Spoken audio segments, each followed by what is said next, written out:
By all demographics, I am exactly who franchise companies like Disney, Netflix, and Square Enix is seeking to pander nostalgia to with endless remakes and reboots. From X-Men 97 to Cowboy Bebop to One Piece to Star Wars, Final Fantasy, Ghostbusters, this is all content that somebody who grew up and came of age in the late 90s should be scrambling to engage with. Except I'm not, really. As excited as I feel like I am supposed to be for a lot of this new old new stuff, I'm finding out I'm just not. And that says a lot about the state of pop culture. I'm Dan Upton, and this is the Doomcast.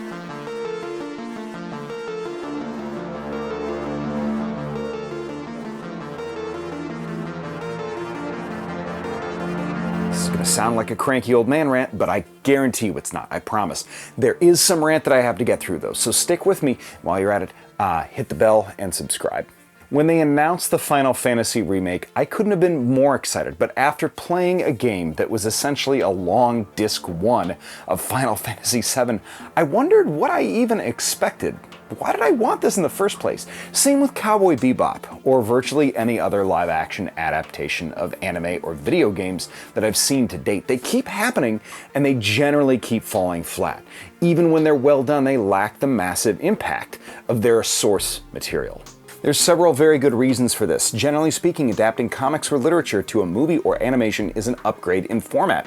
There is motion and color and sound where that only previously existed in our imaginations in general. But video games or animation to live action, hey, that game that you like, what if you didn't get to play it at all? There's nothing that live action does for any of those formats that the previous format didn't already do better. Also, a massive amount of the impact these original properties had was contextual, a product of their time and their place and their audience. For example, take Batman the Animated Series or the X-Men. Two wholly different animations. Same audience, same time, same medium even, same network. One was an Art Deco Tim Burton Batman with 1970s Norm Brayfogle and Denny O'Neil scripts, more or less, and another was less sophisticated animation style by far, with condensed adaptations of a number of Chris Claremont storylines from X-Men, but both were firmly products of their time and their place. Could not have happened today. And while Batman holds up astonishingly well with new things to discover every time you watch it, X-Men, as much as I enjoyed it, it just does not age exactly the same way. So an adaptation of the latter, picking up where it left off, certainly sounds very exciting until you realize that massively better animation and storytelling exists now on the whole. You don't actually want X-Men 97. You want the way a new episode of X-Men made you feel on a Saturday morning in the mid-90s. There was a time when I couldn't imagine anything cooler than live-action Marvel movies. Final Fantasies with updated film graphics, live-action anime adaptations, a continuation of the original X-Men cartoon, but universally from Final Fantasy VII to Batman to X-Men to Cowboy Bebop, all of the originals carried a passion and weight that a remake, born of a desire from a rights holder to capitalize on nostalgia, cannot ever fully recapture even if they come close. As much as adult me still likes anime, comics, and movies, I like fresh, new, original stories with power and passion. I gravitate to those more, and I'm getting to the point where I am resentful of involuntary nostalgia foisted upon me. As condemning as that sounds of these new adaptations or remakes, they're also just fine. Why?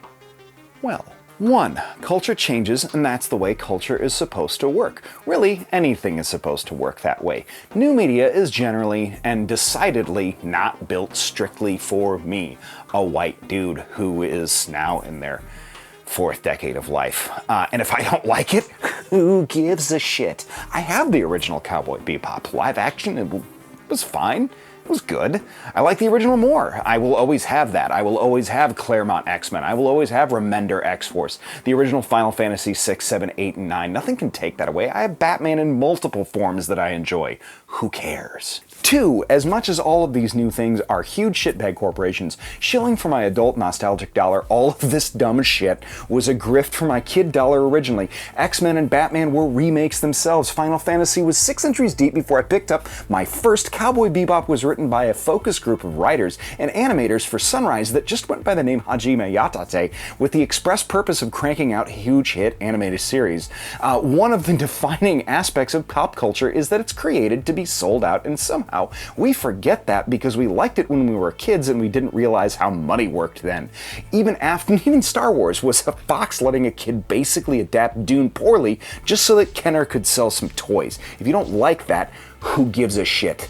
The first live-action Batman was such a silly, campy pastiche it was barely based on comics at all, but you didn't see 40-year-old men complaining about it ruining their childhood because they were too busy getting us into a boondoggle in Vietnam.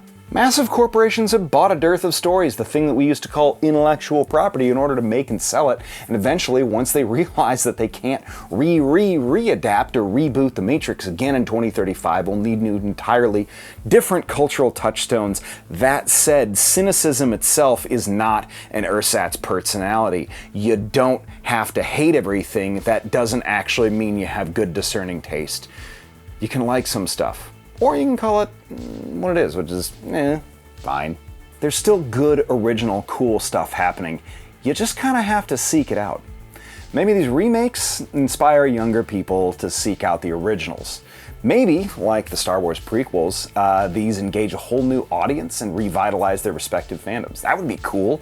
Ghostbusters seems like it's going to do that, and that did really well. That'd be great, because if this dumb channel is about one thing at all, well, it's about the historical and political context behind popular comic book culture with a humorous bent, but also it's about spreading joy and positivity and the inclusiveness of fandom, the thing that welcomed us when other people didn't always. So if it takes upsetting a few graying old dudes like me complaining that they had their childhood ruined or something like that, maybe that's what it's going to take to make someone else's childhood. And hopefully those kids will get inspired to tell new, original, dynamic, powerful stories in their own mediums that they love. Thanks for watching. This has been the Doomcast. We'll see you next week.